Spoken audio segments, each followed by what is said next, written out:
नमस्कार. माझं नाव अथर्व देशमुख.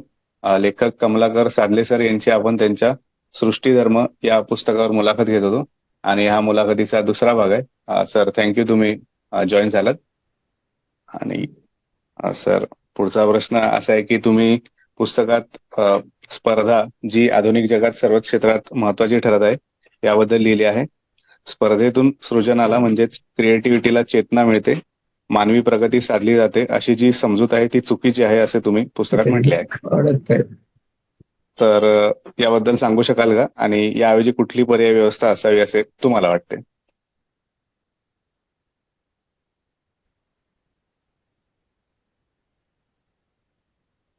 क्रीडा हा जर प्रकार सोडला तर दुसऱ्या कोणत्याही स्पर्धेतून माणूस पुढे आला असे मला आढळते. जगात अद्वितीय कार्य केले असे मला दिसत नाही. व्यास, वाल्मिकी, कालिदास, शेक्सपियर हे कुठल्याही स्पर्धेत नव्हते.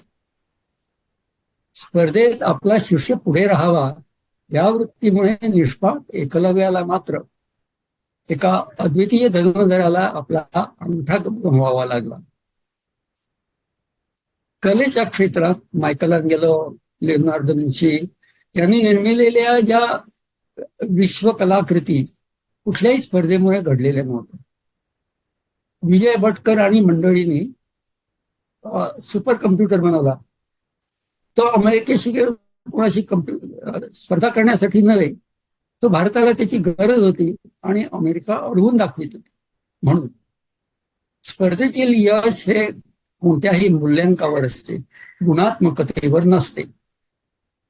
स्वतः पुढे जाण्यात एक चैतन्य असते, पण दुसऱ्या मागं राहावा म्हणून त्याचे पाय ओढण्याची कृती ही अन्यायकारी. आजकाल मॅच फिक्सिंग मध्ये सुद्धा हा प्रकार चालतो. ती स्पर्धेतील एक विकृती बनून राहिलेली आहे.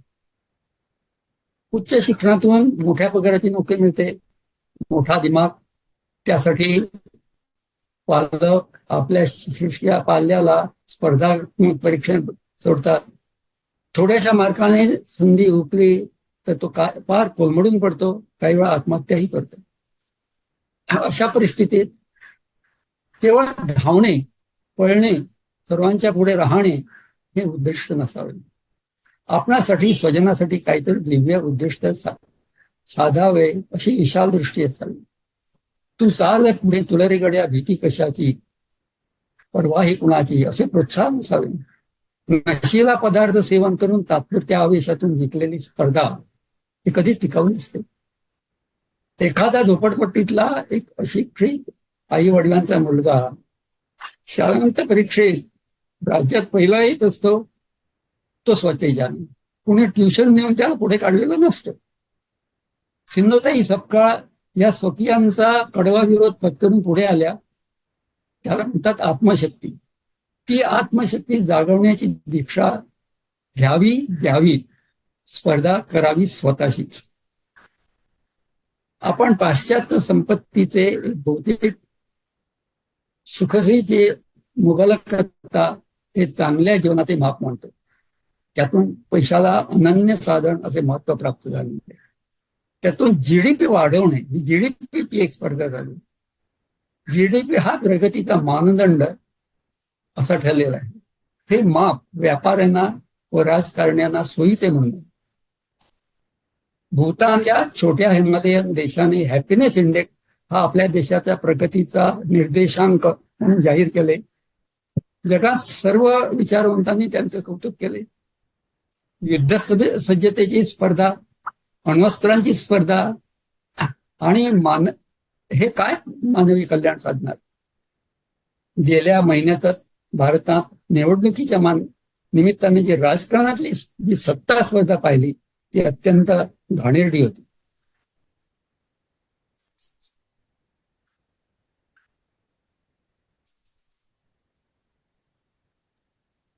आणि सर, यासाठी कुठली पर्याय व्यवस्था असू शकेल असं तुम्हाला वाटतं?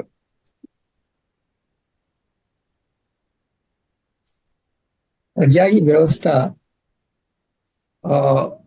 याचा विचार आपण थोड्या वेळाने करूया. कारण पर्यायी व्यवस्था ही फार मोठा एक त्याचा हे आहे, विषय आहे. कारण पर्यायी व्यवस्था आहे नाही असं नाही, पण पर्यायी व्यवस्था ही याच्या संदर्भी GDP याच्या संदर्भात जी पर्यायी व्यवस्था आहे त्याची जगात त्याचे प्रयोग झालेले आहेत. मुख्य म्हणजे आपल्या भूताननं केलेले आहे आणि ते यशस्वी झालेले आहे. तर तो एक मोठा असा एक विषय होतो, त्याच्यावर आज चर्चा तशी फार करणं म्हणजे तो विषय सगळा घ्यावा लागणार. आम्ही विषयाचे थोडे थोडे शॉर्ट भागच तेवढा घेतो. हो काही प्रॉब्लेम.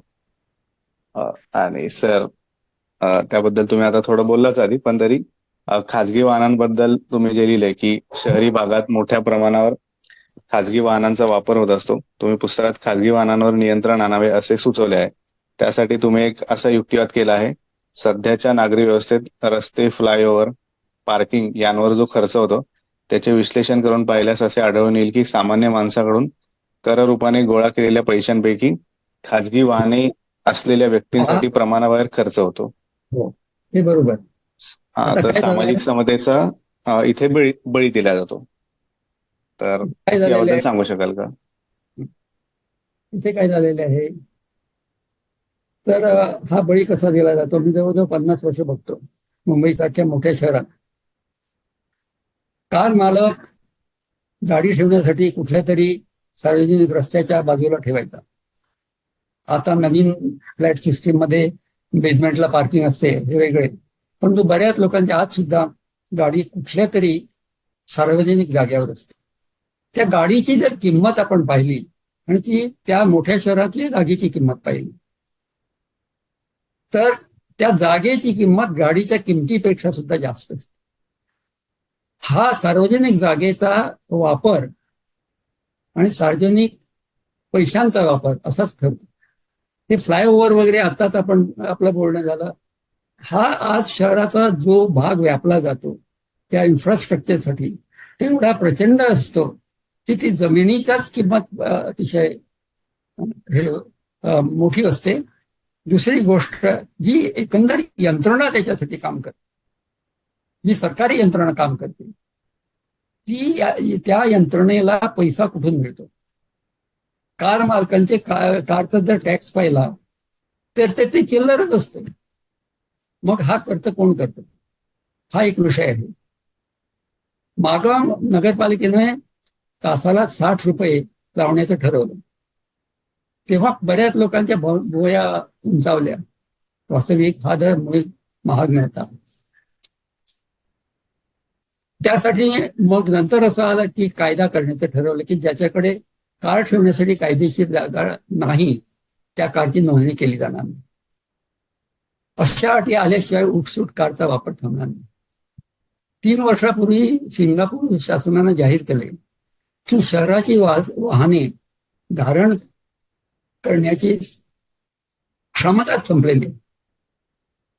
याच्या पुढे नवीन गाड्यांची नोंदणी बंद, अशा प्रकारची बंधने आणून खासगी गाड्यांचा वापर कमी करणे आणि सार्वजनिक वाहतुकीचा दर्जा सुधारण्याची गरज आहे. शहरात हवेचं प्रदूषण, गरमी हे जनतेने आपल्याच पैशाने का पोसायचं. गाडीतले लोक एसी मध्ये बसून राहणार, गरमी आणि धूळ हे सगळं त्यांनी सोसायचं का.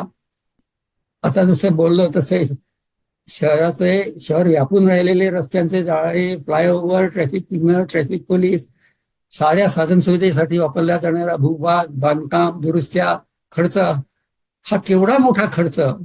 त्यातला किती भाग कारखान्याकडून मिळतो, किती भाग कारवाल्याकडून मिळतो. या सामान्यांपैकी एखादा मिळवता माणूस गाडी खाली आपण मरतो किंवा जन्माचा अपंग होऊन बसतो, त्यामुळे कारवाल्याची नुकसान भरपाई तो सामान्य माणूसच करतो ना. कारवाल्याच्या चुकीची भरपाई सामान्य माणूसच करतो ना. मर्यादेच्या बाहेर गेलेलं वायू प्रदूषण, TB, दमा वगैरे आजार जन्मभर सोसत खोकत मरायचे ते सामान्याने. भूभागातील भसा उपसून काढलेले तेल ही पुढच्या पिढीची अमानत. तिच्यावर दरोडा घालणाऱ्या काही शिक्षा आहे का. तीही शिक्षा पुढच्या पिढीलाच ग्लोबल वॉर्मिंगचे आघात सोसायचे, उद्ध्वस्त प्राणी, उद्ध्वस्त भूमी यांची दुरुस्ती करायची, रस्ते व साधन सुविधा यांच्यासाठी लागणारी जमीन, बांधकाम वगैरे सगळं खर्च सामान्य लोकांकडून वसूल केला जातो, तो त्यांच्याकडून करून घेतला पाहिजे आणि तेव्हाच त्याला न्याय मिळेल. वाटेल तशा गाड्या वापरणे कमी होईल. त्याचबरोबर सार्वजनिक वाहन सेवा सुखकर बनावी, जलद बनावी. सार्वजनिक वाहने मोठे असल्यामुळे वाहतूक कमी होईल आणि त्यामुळे प्रदूषणही कमी होईल. पार्किंगची एकंदर नियम जर कडक केले तर वाटेल तिथे पार्किंग करून वाहतुकीला अडचण येणार नाही.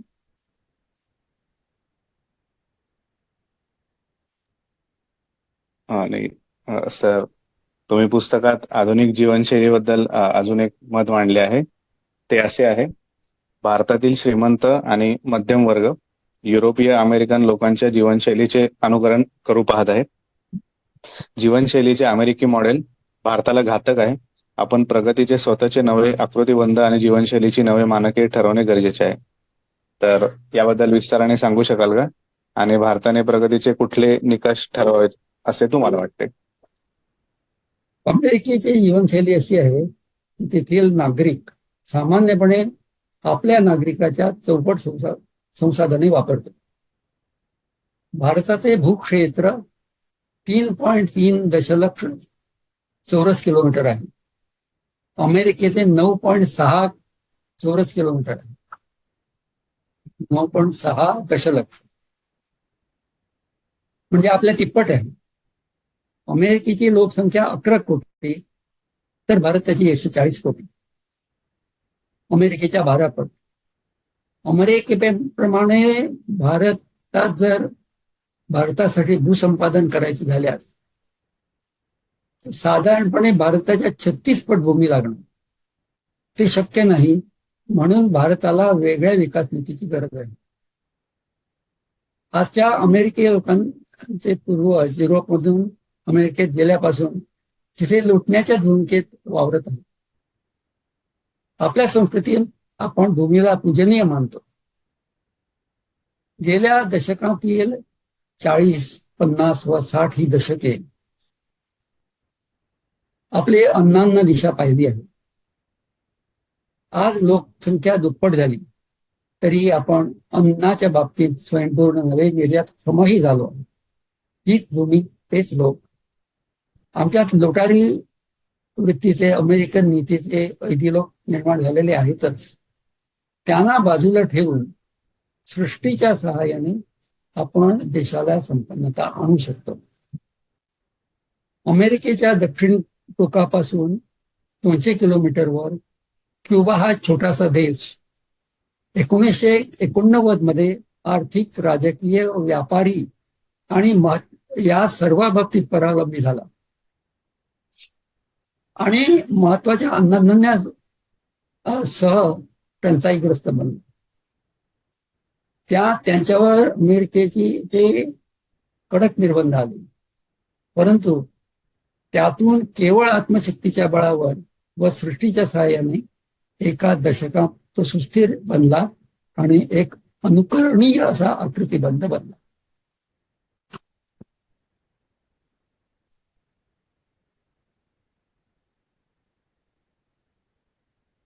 ब्रिटिश येण्यापूर्वी मुसलमानी आक्रमणे सोसूनही भारत देश संपन्न होता.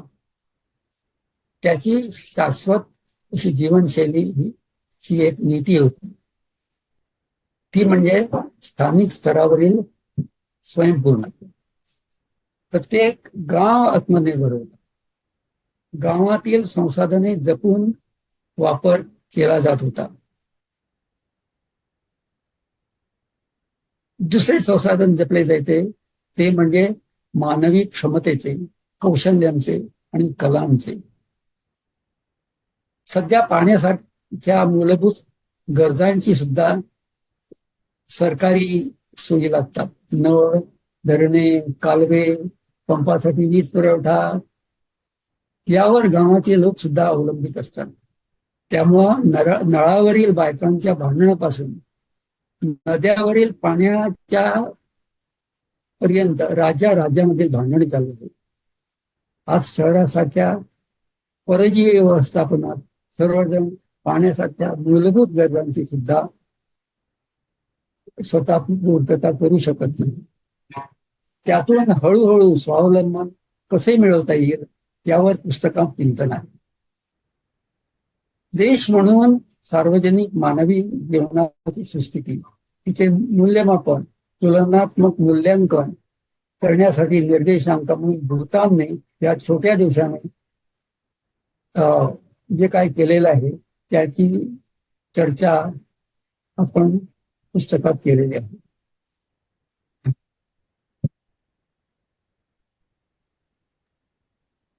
आणि सर, तुमच्या पुस्तकात तुम्ही मला तरी खूप वेगळी वाटली अशी एक संकल्पना मांडली आहे, आणि मला वाटतं बऱ्याच जणांना ती नवीन आणि वेगळी वाटेल. ती संकल्पना आहे शहरी शेतीची. तर शहरी शेती या संकल्पनेबद्दल विस्ताराने सांगू शकाल का, आणि त्याचे कुठले फायदे होतील याबद्दल सुद्धा सांगू शकाल का? अवश्य. आज जगात 60% जास्त लोक शहरात राहतात. मानवी समाजातील ही एक शोषक बाणगुळी व्यवस्था. अन्न, पाणी, ऊर्जा, बांधकाम, साहित्य यासारख्या मूलभूत गरजापैकी कोणतीही वस्तू शहर निर्माण करीत नाही. पण गावे, वने, दर्या, जलस्रोत उद्ध्वस्त करून ते शहराकडे पाठवले जातात. त्यातून कचरा, सांडपाणी, धूळ, गरमी, राडारोडा यांची निर्मिती करून परिसर, जलस्रोत, वायुमंडळ सगळं काही कलुषित करून टाकतात. येथे सृष्टीतंत्र अवलंबिल्यास त्यावर मात करणे शक्य आहे. सृष्टीच्या एका प्रक्रियेत बनणारा कचरा दुसऱ्या प्रक्रियेसाठी कच्चा माल असतो. हेच तत्व वापरून शहरीच्या माध्यमातून कचऱ्यात कमी करणे किंवा नाहीसाही करणे शक्य आहे. ओल्या कचऱ्यापासून खत, बायोगॅस बनवल्यास खतापासून अन्न व इंधन मिळते. इमारतींच्या गच्चीवर 10 ते 15 सेंटीमीटरचा माती थर दिला तर गादी वाफ्यावर जवळजवळ 1.5-2 डझन किंवा त्याहून जास्त भाजीचे प्रकार होऊ शकतात. ओली माती सतत डोक्यावर असल्यामुळं वर्षामधला तापत नाही. त्याचे वॉटरप्रूफिंग जशाच्या तसे राहते. फुटपाथवर, पार्किंगच्या जागांवर, काही ठिकाणी उभ्या बागा हा एक प्रकार आता आलेला आहे. शहरातली गरमी कमी होईल त्यासाठी शुद्धीकरण केलेले सांडपाणी वापरता येईल.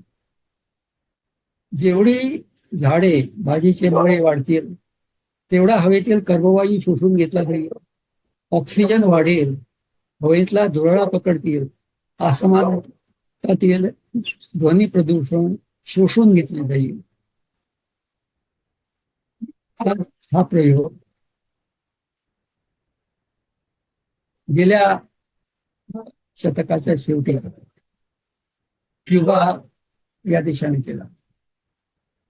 75% जास्त नागरीकरण झालेला हा देश राजकीय, आर्थिक, व्यापारी म्हटलं त्याप्रमाणे संकटात सापडला. अन्नधान्याची टंचाई आली तेव्हा सेंद्रिय शेती आणि शहरी शेती यातून तो एका दशकात सावरला. जगात कौतुक झालं. 60% भाजीपाला वार्षिक जवळजवळ 30 लाख टन शहरी शेतीतून निघत होता.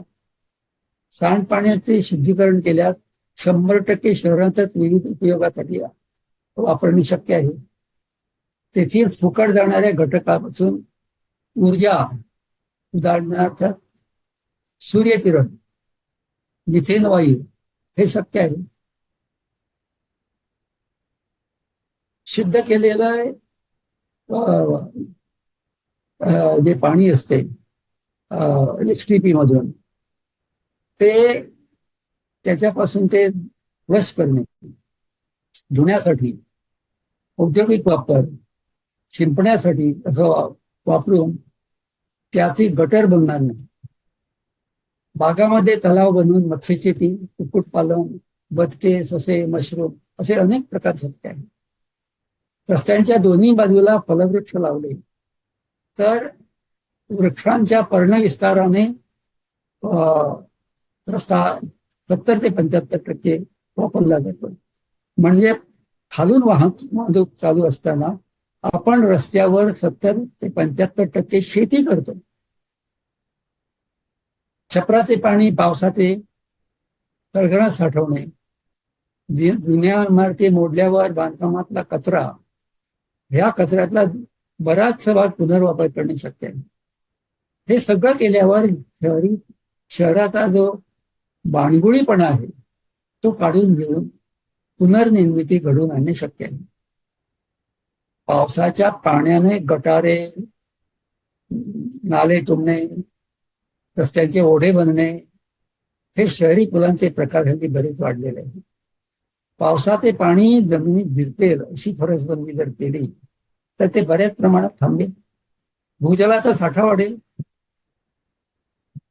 मानव निर्मित शहरी तलावांचे पाणी वाढेल. शहरी शेतीला बाहेरून पाणी आणावे लागणार नाही.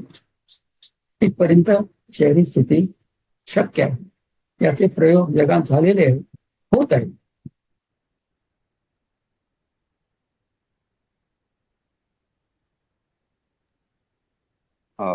सर थँक्यू, तुम्ही मुलाखत दिली आणि मला वाटतं मुलाखत खूप चांगली झाली आहे. आणि सरांचे पुस्तक विकत घेण्याची लिंक मी या व्हिडिओच्या डिस्क्रिप्शन मध्ये देत आहे.